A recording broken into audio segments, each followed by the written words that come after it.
What you are about to see is a work of pure fiction. This content has no connection to reality whatsoever. The video contains scenes of violence and fictional events. All characters and all events mentioned are entirely imaginary. This content is presented for entertainment, review, and analysis purposes only, intended for viewers over 18. Welcome to a new compilation of our recap. If you missed any part, this video will gather all the events from the beginning for you. If you're already following along with us and want to jump straight to the new part starts from this minute. Grab your favorite drink and let's get started. At Sioux City Academy, where the students gather for the class selection test. Will you become a swordsman, a knight, an assassin, or a mage? Chow says, "It has been 18 years since I was reborn, and now the day of the test has finally come." He explains that this world is called Kaiji Star, a parallel world to Earth, filled with dungeons, monsters, and magic. Then the test begins, and Chow awakens the class of Necromancer, an extremely rare class. So rare, there may be only one or two in the entire world. Because if a Necromancer becomes powerful enough, he can become an army all by himself. But then comes the shock. Chow does not have a single point of spirit power, which means he cannot summon even one soul. But in return, he gains a skill called Brave Caster Heart. Its effect is simple. Every time he defeats a monster with physical strength, he gains points and becomes stronger. So, he decides to bet everything on physical power and puts all his points into strength. Then he enters the test zone and meets the guide Eileen, who gives him the beginner tools. But before he even listens to the explanation, he rushes through the gate immediately and starts smashing skeletons one after another. Then he gains a skill called Power Miracle, which doubles his strength, and he keeps fighting until the skeleton captain appears and tries to stop him. But Chow defeats him and obtains an item called Skeleton Fist. Then he keeps fighting until his strength reaches 46. Outside the gate, the students are shocked. How is someone still inside? Because this test is supposed to be easy. You are meant to run and survive. But Chow was playing by completely different rules. Then, all of a sudden, a terrifying voice calls out to him. "The Skeleton King." Every skeleton gathers together and transforms into one massive boss, and the monster charges straight at him. Chow barely dodges the attack, and if it had landed, he would have died instantly. He quickly notices the monster's weakness. It is slow, but its defense is insanely high. So he starts attacking again and again and again, until he brings its health down to half. Then the Skeleton King speaks. "I have guarded this cave for hundreds of years, and this is the first time anyone has made it this far. I will not let you leave alive." Then all of a sudden, its speed rises, and its power rises too. Chow tries to dodge and thinks to himself, rushing in blindly is not the answer. He tries to trap it with a rock, but it does nothing. Then he gets hit hard, and his health drops to the edge of death, and the monster goes in for the final blow. But Chow dodges at the very last second. He calculates fast. There are only 129 points left, which means 2 more hits and it is over. So he attacks with Skeleton Fist and finishes it with one final strike, because the skill doubles his attack power. The system rewards him with 10 stat points and 50 experience points, and he rises to level 3. He also becomes the first person ever to defeat the Cave of Shadows and receives the Skeleton King's Ring, which increases attack power by 50% once every 24 hours. But he is confused. How is he the first person to beat it? He has no idea that the mission was supposed to be escape, not fight. When he comes out, his friend Xiang welcomes him and congratulates him, and says that he became a mage. But Mafei makes fun of him because he came out last, and by then everyone already knows their class. Zhao Ziwei is a healer, Zhu Yu is a defender, and Mafei is a swordsman. But when they learn that Qiao is a necromancer, everyone is shocked. Still, Mafei keeps mocking him and says he must be weak. The principal feels proud of him and says he could enter the best academies. But then comes the surprise. Qiao has no spirit points at all. He goes back home and we learn that he is an orphan. His parents disappeared 12 years ago. So he decides to enter the academy to uncover the truth. The next day, the principal warns them. If anyone is afraid of death, then leave now. Failing is better than dying. He tells them about a team of 40 people who vanished in a world called Nightmare Village. Everyone becomes afraid, but the training begins, and they are transported to a new world where they must survive. The students enter the trial world, but the shock hits immediately. This is not just a training zone. This is Nightmare Village, an S-rank danger zone. And everyone is stunned because anyone who ever entered this place died. Some of them try to run away, but they quickly realize there is no exit. A giant wall surrounds the entire area. Then the village chief appears and tells them there is only one way out. Find the village core. He tries to calm them down and says things are simple, but the truth is they are already as good as dead. He introduces himself as Wu Jian, the chief of Nightmare Village, and gives them 2 rules. You may stay in any house you want, but do not touch the black stones. And make sure the doors and windows are tightly sealed at night. When they ask him why, he only says, "You will understand tonight." They split up and enter the houses. Then night falls. Zhao Ziwei tells Qiao, "If you need me, I will protect you." And Zhu Yu gets jealous. It becomes clear that both of them like him. Then, all of a sudden, a spirit appears outside the window. It looks exactly like one student's grandmother and tells him, "Open the window. I want to hug you." The boy believes it and opens up, but the spirit turns into an evil ghost. Xiang Di jumps in to stop it, and the whole team joins the fight. Zhu Yu defends. Zhao heals, and they ask Qiao to summon a spirit. But instead, he does something strange. He punches it with his bare hand and kills it, and everyone is shocked. But he gets no points. Instead, a black stone appears, the same kind of stone they were told never to touch. The next morning, the villagers attack them because they broke the rules. Wu Jian orders them to kill the one who destroyed the spirit. Tishao confesses in Chao's place and gets tied up. But the truth is, this was all part of Chao's plan. And when night falls again, a spirit attacks Tishao. Xiang Di rushes in and restrains the spirit. Mafei takes the chance and attacks with all his strength. But the damage is very low. The other students rush over to help and try to break Tishao free. But Qiao breaks himself loose with ease, and everyone is shocked. Mafei keeps fighting, and Xiang Di tells him, "Did you see how Qiao hit her head? That must be her weak point." So Mafei tries attacking the head too, but the damage is still low. That is when he realizes the truth. He is weaker than Qiao, so he gets furious and attacks with everything he has. And the spirit is left with only one hit left.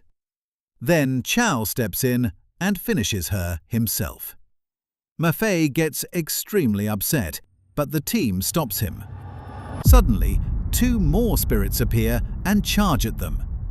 Qiao tells them, "I figured out how to defeat them," and tells everyone to hide inside the house. The next day, the villagers return, and this time they want to kill them. Chow asks them, "Are you really the people of this village?" They answer, "We have lived here for thousands of years." But Chow replies, "No, you are the 40 students who disappeared."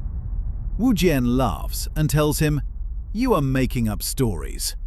But Chow says, "I have proof." He tells them to break the black stones, and they do. Then, all of a sudden, their memories return, and they turn back into normal humans again. The system sends them back to the human world, and only 5 students remain, the ones who uncovered the truth. The principal is extremely proud because they broke the curse of Nightmare Village, and that means they now have a chance to enter the best academies. But at the same time, he is worried because their disappearance means they entered a hidden mission. Chow's friends tell him, "You made us break the stones so we could join the mission with you." But the truth is, he had no idea what was going on. It was all pure luck. Then, all of a sudden, nightmare beasts appear, and the whole team struggles against just one of them. But Chow defeats the rest all by himself and receives the fairy necklace, which boosts magic power. But he gives it to Shang-Di because he still has no magic energy. His physical strength rises past 200, and he says, "If I kill one more monster, I will reach level 6. But then he steps on a trap, and the ground collapses beneath them, sending everyone deep underground. They smell something strange. Then they see the Nightmare Spirit King, and its stats are terrifying. Everyone loses hope, even Mafei. But Chow says, "I can beat him." He tells them to distract the boss, and after a while, they begin the attack. Chow spots the heart, and that heart is supposed to be the key to clearing the mission. But instead of taking it, he does the opposite. He strikes the heart and wakes the boss up. The mission changes from obtain the heart to kill the Nightmare King. The boss opens its eyes and roars. "You filthy human!" So, can the team actually defeat him? The Nightmare Spirit King wakes up, and now the whole team is in real danger.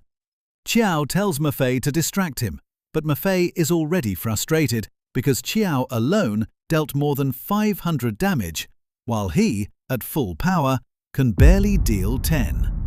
The king looks at him and says, "If you want to die first, then I will grant your wish," and attacks him directly. Xiang Di restrains the boss, and the girls heal Mafei and protect him. Chiao uses that chance and attacks the boss. Then a notification appears. The health of the Nightmare King has dropped. Nightmare Realm has been activated. Everyone starts taking constant damage, but Chiao does not care and attacks again. Only one hit is left. The girls scream at him, "Watch out! He is about to hit you!" But Chiao ignores them and lands the final strike. He kills the Nightmare King, levels up, and all his stats improve. Magic books are given to everyone. But he does not care, because he cannot use magic anyway. His real reward is the Dragon Slayer sword. It boosts attack, ignores defense, and strengthens all his stats. But then he gives it to Mafei, the same person who used to bully him. Mafei is shocked and says, "This is a B-rank item. You could buy a house in the capital with this."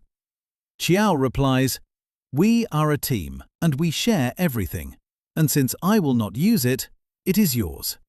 In the end, there are no rewards left except the sword. Then they are transported back to the real world. After they return, the top academies start competing to recruit them. The principal is still speaking when sudden news arrives. Huaqing Academy and Jindu Academy are both looking for the 5 students. Soon, the academy representatives arrive. The man from Jindu says, We accept geniuses without any test, while Hua Qing insists that every student must be tested, no matter how talented they are. The test begins. Ma Fei faces the instructor and uses a skill called World Split Strike. He breaks through the instructor's defense and amazes everyone. Then Chao Ziwei shows off her healing abilities, and Chu Yo reveals her defense with a thorn shield that reflects 25% of the damage. Xiang Di also shocks everyone with his magical skills, even though they had always underestimated him. Then it is Chao's turn. He tells them, "I am a level 7 Necromancer." Everyone is stunned. He is 2 whole levels above all the others. They all start wondering what kind of summon he is about to call. But instead, Chao attacks by himself. With a single strike, he sends the instructor flying and deals more than 200 damage. The Jindu representative says, "Thank goodness I did not test him myself, or I would have died." They ask him, "Where is your summon?" Chao replies, "I chose the physical path." Then the instructor calls the principal and explains everything. A necromancer with physical strength. The principal personally arrives. His name is Ji Bingyang. Before he can even speak, Chao tells him, "I will join your academy." Then he asks him about his father. Chao Ai-ching. The principal is shocked and tells him, "Your parents were once my students, but they disappeared 10 years ago." Then he tells him, if you want to learn the truth, you have to go to the world they went to. All the students are accepted into the academy, but there is one important condition. They must first complete their class trial to earn the respect of the other students. They are divided into different classes, and each class has its own world. Chao and Xiang Di are placed in the magic class and are sent into the trial where they meet the guide Eileen. Chao is in a hurry and wants to finish everything as fast as possible. Xiang asks him, "Are you not even going to listen to the instructions?" And Chao replies, "There were instructions." The mission is to find the poison tribe and destroy the venom worms. The system allows 5 people, so 3 random students join them. Fang Yuan, her brother Fang Shun, and Long Shang, the bully. They reach a door with a puzzle on it. Long tries to break it and fails. Then Chao destroys it with pure force. Before they reach the second door, they are poisoned and start losing 3 health points every minute. Chao is in real danger because his health is already low, so he breaks the door immediately. Long says, "Is this supposed to be a puzzle world?" The system congratulates them and announces that the first mission is complete. Then they meet a little girl named Xiao from the poison tribe. She tells them it is the poison of the bian flower and takes them to get treatment. They are given a strange soup to drink, and everyone is disgusted. But Chao drinks it immediately and recovers. Xiao's mother tells them that they know nothing about the tribe and asks them to leave. But Xiao feels bad for them and lets them stay and rest. Still, it is obvious that a much bigger secret is hiding here. Xiao tells them to come with her to the full moon ceremony, so the team follows her, but the shock is beyond anything they expected. The poison tribe is sacrificing humans and offering them to the queen of venom insects, who devours them while they are still alive. Jiao sees all of this and decides they need to escape immediately. But the leader notices them and orders Gu Xie to bring them back alive. Venom insects swarm toward them. Fang Yuan and her brother burn them with fire. Qiao fights with his staff, and Xiang Di finishes the rest. Then, all of a sudden, Gu Xie appears. Xiang Di attacks him first, but the damage is weak, and his stats appear boss level. But Qiao does not hesitate. He charges straight at him and throws him back. Gu Xie gets furious. His power rises, and he says, Now, no one can stop me. But Qiao takes him down with ease, and everyone is stunned. Qiao asks him, "Why are you doing this?" Gu Xie answers, "We made a deal with the Insect Queen. She protects us in exchange for human sacrifices." Qiao asks him about Xiao Dong, and Gu Xie replies, "There is no one here with that name except the leader." Qiao thanks him and then finishes him off. He levels up and receives an item called Sage Protection, which can save him from a fatal blow. The team asks him, "What do we do about the rest of the tribe?" Qiao says, "Our mission is to destroy the insects, not fight the whole tribe." So they begin searching for the queen's location. On the way, they find Jiao's parents dead, and Xiang Di blows up another group of insects. Then, two figures suddenly appear, Shun Dong and Quang Mang, and they discover that Shun Dong is actually Xiao and that she can change her appearance.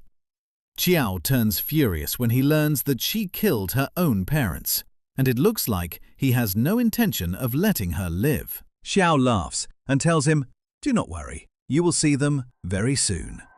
Then she attacks him with an army of venom insects. Fang Yuan tries to protect him with fire, but Quang Mang stops them. The insects reach Qiao and start dealing heavy damage. He thinks about using his skill, but decides to wait because he still has Sage Protection. Then he pushes forward through the swarm, reaches the tribe leader, and strikes her. But her speed suddenly increases, and she attacks him back and stabs him. He starts bleeding badly. Xiang Di gets furious and activates Red Sandstorm. He blows up Quang Mang and kills him. His spiritual power rises to a terrifying level and goes above 290. Fang Yuan is stunned and asks him, "Who are you?" Xiang Di tells Qiao, "I am ready to help you." Qiao grabs the leader and tells him, "Blow me up with her." Xiang hesitates, but Qiao tells him, "Trust me." The explosion goes off, and the system shows a notification. Sage Protection has been activated, and all damage has been cancelled. Then he gains a new skill called Rising Power. The more his health increases, the more his strength increases. His health rises past 1700, and Qiao says, "It looks like the system really does not want me to die." But then the leader comes back and reveals her true form, the Queen of Venom Insects. The system warns them, "Leave this world immediately. The boss has been enhanced by an unknown force." But Qiao refuses and charges at her, and a brutal battle begins. The queen stares at him in shock and asks, "How are you still alive?" Then she says, "Did Bai Zi send you?" She believes her creator is the one who sent him. But Qiao answers, "Not Bai Zi, and not anyone else. I am Qiao." Then he lands the finishing blow, defeats her, and levels up. We continue with our protagonist Chio Yu after he solves the problem of the Thousand Poison Clan cave. The system distributes the rewards to the players, and our protagonist receives the biggest reward among them. He reaches level 10 and also obtains the Wild Spider armor, which he can use at level 11, and it increases his health by 800 points. At the college restaurant, Mafai is shocked that Chio Yu reached level 10. The girls are impressed with Xiang Dai because his appearance changed and he became handsome. So he tells them, "No problem, girls, I'll eat and become fat again." That's because he feels safe in his fat body. The principal explains to them that the most important day of the year is the exam day. He says that yes, some of the students have already secured their place in the university. But even those who secured their place can compete in the exam for a higher ranking. And the person who reaches the highest ranks will not only become famous, but will also receive A-rank equipment. Mafai decides to participate, and his goal is to become first place in the warrior category. That's because they say this year, whoever reaches first place will receive S-level equipment. Our protagonist has the same goal as well. Suddenly, two people appear in front of him. One is called 7432, and the other is called 9517. And yes, their names are literally just numbers. Our protagonist thinks that they are connected to Bai Z and that this is an organization, not a person. So he tells them, "No, you got the wrong person, I'm Maffei."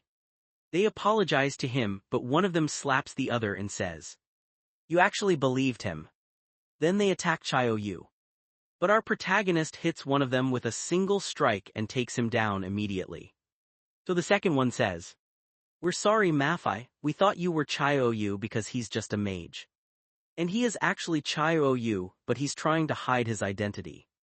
Then he continues and says, "I'm just a follower in the organization and my rank is 7342, so let's end this here." Our protagonist becomes terrified because this person is only level 18 and his rank is in the 7,000s. So what about someone in the top ranks? What level would they even be?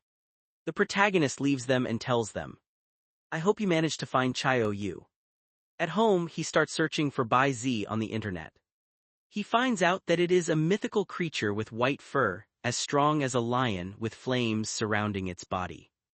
And this beast is known for driving away demons. So Chio-yu decides to participate in the exam because the organization won't dare attack him during the exam. That's because the principal, Jai Bing Yang, is the best swordsman and his university is safe.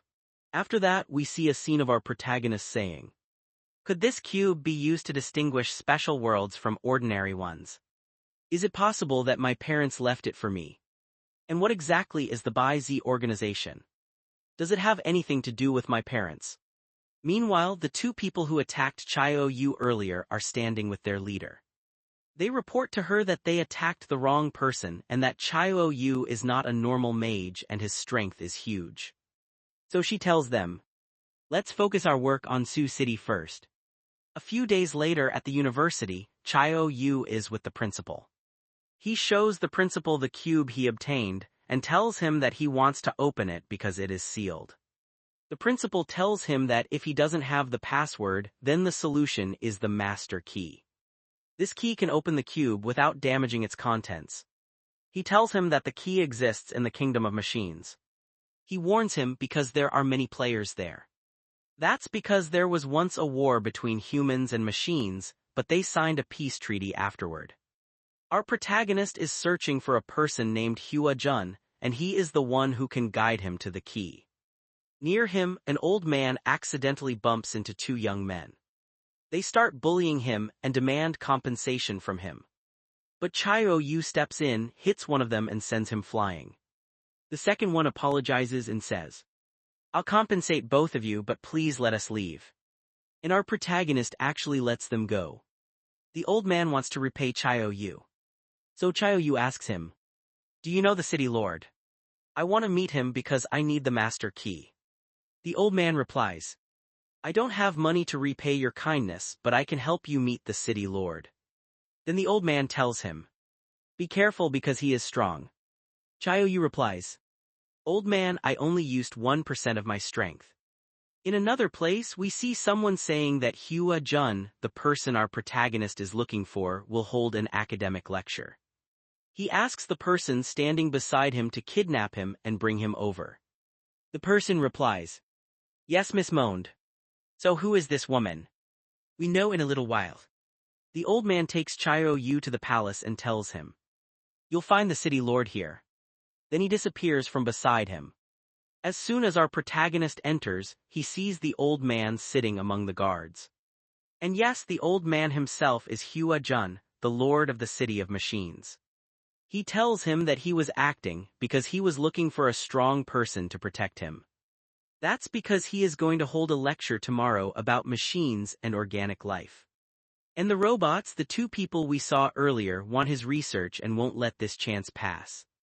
So our protagonist tells him, "I understand, you want me to protect you, right?" Hua Jun replies, "No, I want you to defeat the Queen of Machines and destroy her mechanical heart." The next day the lecture begins. Hua Jun speaks about human life, robots, and artificial intelligence. He explains that their flaw is that they cannot reproduce. Suddenly, one of the robots in the place enters and says, Humans are weak and machines live forever. Come with us, Huajun, and serve the kingdom of machines. They summon the guards, who tell him that machines are not welcome here. But he attacks the guards and finishes them off.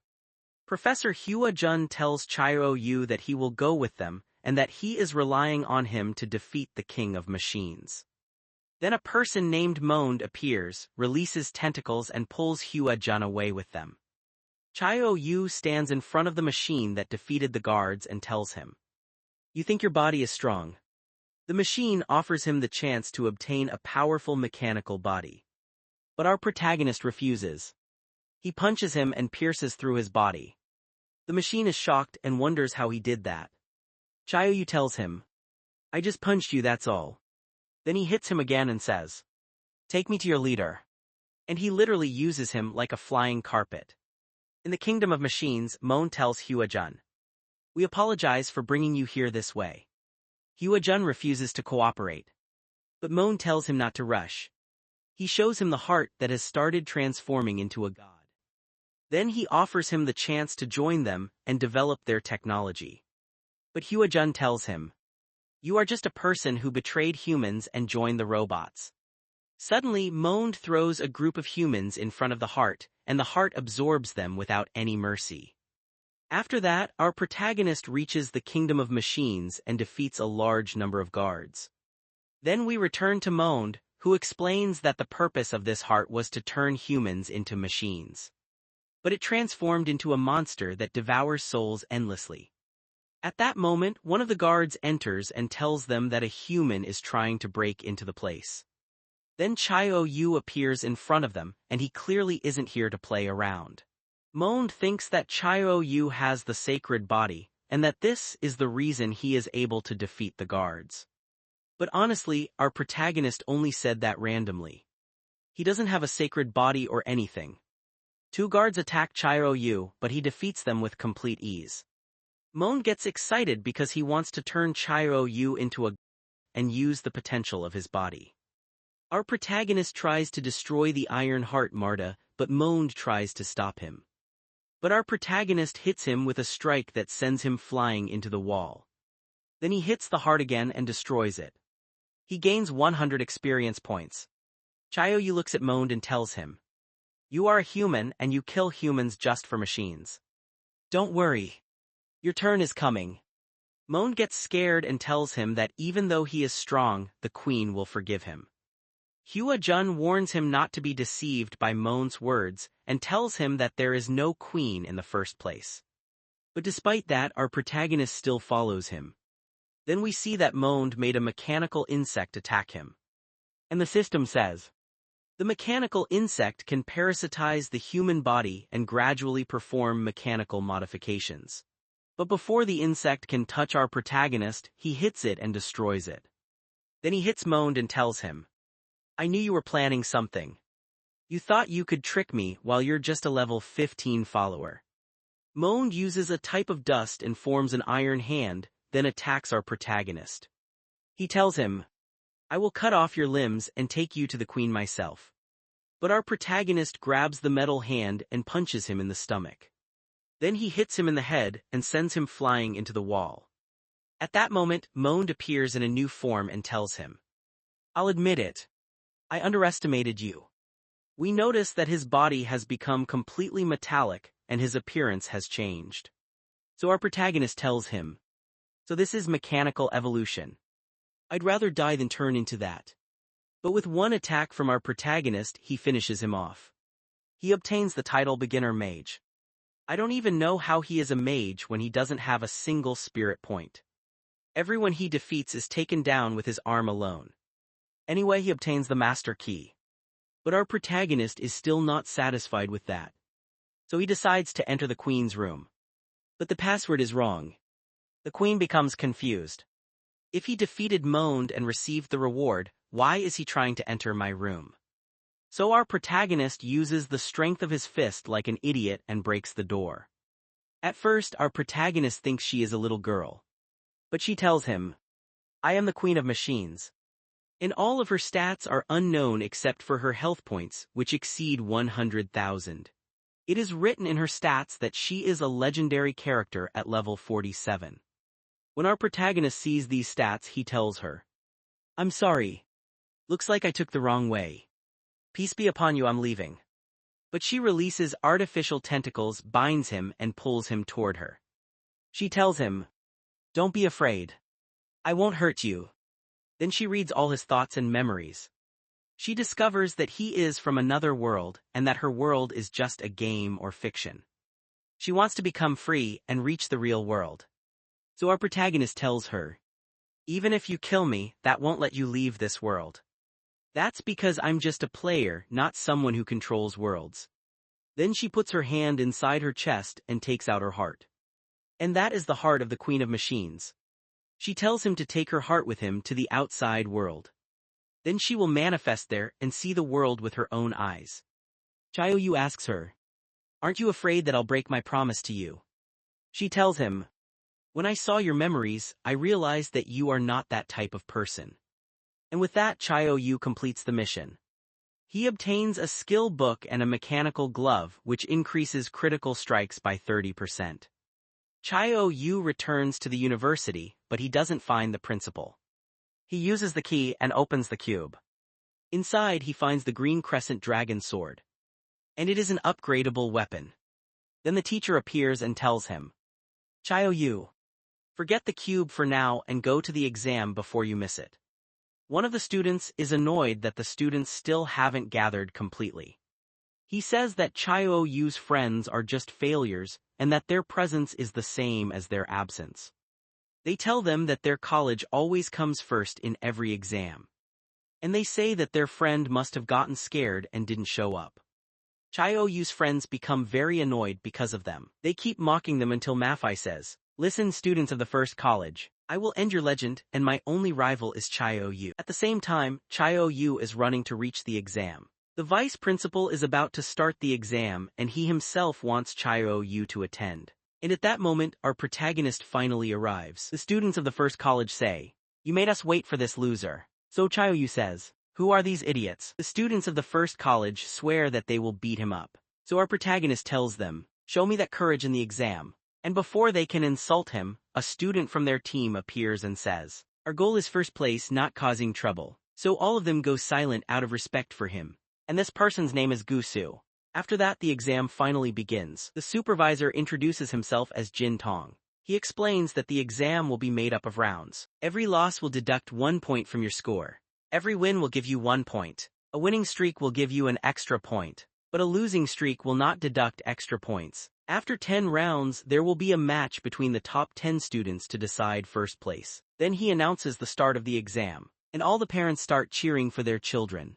The director of the first college, Long Xiang, believes that first place belongs to his students. The first round begins between our protagonist Chaoyu and Long from the first college. Long introduces himself as a level 9 lightning mage, while Chaoyu is a level 11 necromancer. Long is shocked when he finds out that Chaoyu is level 11. Even the supervisors are shocked by how fast his level increased. The fight begins and Long uses lightning magic. Then he uses the lightning ring skill. Everyone gets excited when Long uses his magic, because it is one of the rare types of magic. Long is surprised that Chaoyu still hasn't used his magic staff. All the judges think he will lose, because necromancy is weak against lightning. But our protagonist Chaoyu simply walks forward, not caring about the damage from the lightning magic. He uses the mechanical glove and punches Long in the stomach, sending him flying out of the arena. And he defeats him with just 1 strike. No one can believe that a mage used his fist to defeat another mage. One of the judges says, "I have no problem with him using the glove. But how did he deal more than 1,000 points of damage with 1 strike?" So Director Ziu defends him and says that Chaoyu has been practicing martial arts since he was young, and that this is the reason behind his current strength. And of course, that is just something the director made up. One of the students from the first college tells Uncle Gu that Long was defeated. But he is not surprised. He says that the champion must be from their college. One of the audience members says, "He defeated him with 1 punch. Does he think he is Saitama from One Punch Man or what?" Our protagonist is happy with their words and the way they are recognizing him. But the supervisor Jin Tong tells him, "We need you to come with us because some of the judges think you cheated." At this point, everyone starts doubting him. Even Manhwa says, could he have been cheating this whole time? But his only friend Xiangdai tells them, wait and the result will appear. Then you'll know that he is not a cheater. They open a gate for Chio Yu called the detection trap, and it will reveal whether he cheated or not. Our protagonist enters and comes back out. Then the system displays a message. No abnormal data has been detected. From here, the judge Jin Tong believes that this is his own strength. But they decide to examine his body first for extra confirmation,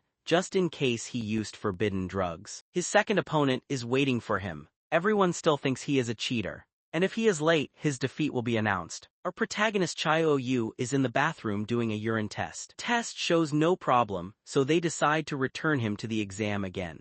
At the same time, his friends are defending him and saying that he is not a cheater and that he will come. And at that moment, Chio Yu enters before the judge announces his opponent's victory. The opponent in front of him says, look, instead of fighting each other, I surrender. I don't want to take damage and hurt myself, and I don't want to owe you with my soul. Our protagonist is annoyed because he didn't even get to fight. Meanwhile, Gu says, looks like the report didn't work since he didn't cheat, but I have a way to make him lose in the final exam. And it looks like this Gu is not planning anything good. The third match begins and the opponent surrenders again, so our protagonist gets annoyed. He tells him, why are you surrendering? Don't you have any pride? So the opponent tells him, sorry, but pride won't heal my wounds. Then he leaves and walks away. The same thing happens with the fourth opponent, who also surrenders. And it keeps going like that until the 8th round, and even then the opponent surrenders. Our protagonist becomes frustrated because no one wants to challenge him. Here, Gu orders one of his teammates to use his connections to arrange a match between Xiaorong and our protagonist Chio Yu. Xiaorong is a student from the second college. It is clear that everyone admires her.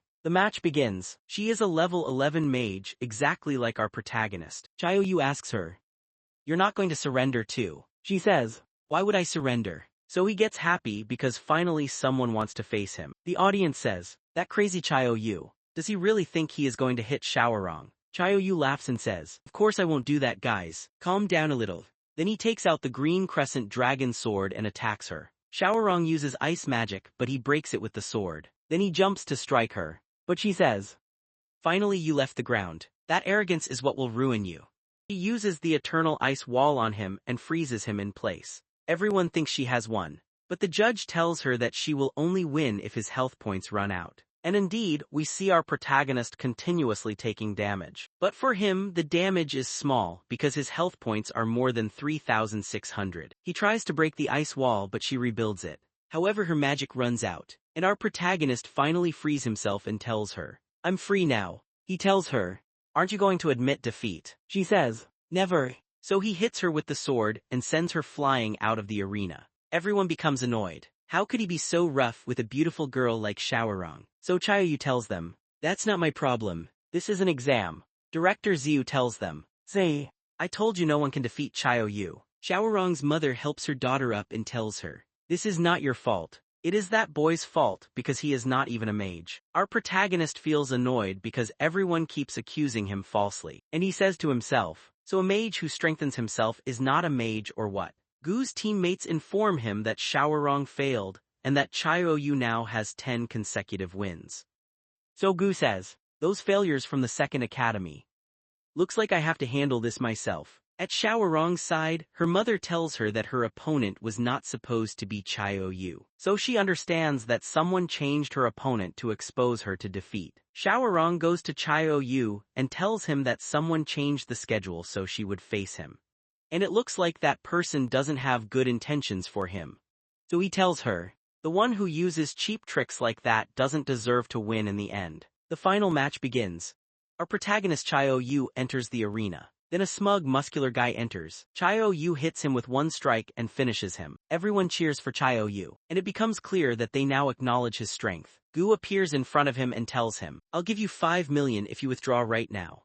He tells him, I checked your information. You're an orphan, you have no money, and you're miserable. 5 million is enough for you to eat and drink for the rest of your life. Our protagonist Chio Yu gets annoyed by his words and tells him, who do you think you are? My dream is to be here. Is my dream only worth 5 million? Then he says, 100 million is enough, but I won't refuse if you give me 1 billion. Gu gets annoyed and tells him, you reject me and joke with me. Then don't blame me for being cruel to you. He introduces himself and says, I am the Shadow Mage Gu from the first college. The match begins. Gu uses the Shadow Servant technique. And yes, that's because a Shadow Mage is also a summoner of souls, but the difference is that he summons shadows. Our protagonist takes out the green crescent dragon sword and attacks him. Chio-Yu strikes the Shadow Servant, but it dodges every attack. He destroys all of them, and only 3 remain. Then he finishes them off. He attacks Gu, but the moment he strikes Gu's hand with the sword, the attack reflects back onto Chio-Yu himself. Gu tells him, I did not summon the shadows to fight. I summoned them to sacrifice themselves for me. Then he tells him, don't think you'll be safe if you just stand there. He takes out a knife and attacks himself, and the attack affects Chio-Yu directly. Gu continues and says, if you surrender now, I'll give you the 5 million. Then he stabs himself again, but our protagonist endures it. Then Gu is about to strike with the sword at the sensitive area, so our protagonist tells him, no, now you're just messing around. He strikes him with the sword and stops him. Our protagonist receives 496 points of damage. While they are talking, we notice that Gu is preparing a spell. But our protagonist blocks it with complete ease and tells him, you thought I didn't notice you or what? He is about to attack him again with another punch, but Gu uses the Shadow Shield. The shield cannot withstand the punch and Gu takes damage, but it is small. Then, as he is about to attack again, Gu uses Shadow Fusion and tells him, let's see how you're going to defeat me now, Chio-Yu. Chio-Yu tries to attack him, but it has no effect. That's because Gu merged 4 shadows into his body. Gu attacks him, but our protagonist blocks the punch with another punch. Then Gu kicks him in the face and grabs him by the leg. But our protagonist hits him with his hand and slams him into the ground. The people are shocked. If both of them are mages, why are they fighting using physical strength? The ByZ organization says, it doesn't matter which one of them wins. What matters is that both of them join us in the end. Gu says, I don't know what techniques you're using, but why are you able to match me equally? So our protagonist Chio-Yu tells him, are you sure about this equal match thing? Gu says that the Shadow Intercession skill has a limited duration, but it looks like he has no other choice. So he uses the Shadow Intercession skill and screams from the pain of the sacrifice. He says, I will not be less than my brother. The director of the first academy says that his brother's victory seems to have put huge pressure on him. Our protagonist Chio-Yu becomes excited by this. But Gu rushes at him and tells him, you will not survive. Then he punches him in the face. Does Chio-Yu stay silent? Of course not. He returns the attack and punches him in the face. The judges say, are we supposed to let them keep fighting like this? Supervisor Jin Tong says, even if we step in now, we won't be able to stop them. In another place, we see the leader of the ByZ Association saying, prepare to attack. The fight reaches its peak between Gu and our protagonist Chio-Yu. But suddenly, when Chio-Yu punches him in the face, the Shadow Intercession skill disappears. Did he win? No. Suddenly the director screams and says, bold criminal, are you seeking death? Then we see, through Chio-Yu's eyes, the leader of the ByZ organization attacking. And all your eyes can see is light. After that, we see the students inside a transport truck tied up. The leader of the ByZ organization appears in front of them and tells them, I apologize for doing this in such a way. I will not hurt you, but your talent caught my attention. My name is Hua-Si, the person responsible for the ByZ region of Suchang. Then she tells them, no one should try to escape or they will see what happens. So who is Hua-Si? And what is her relationship with the ByZ organization? We'll know all of that in the next video.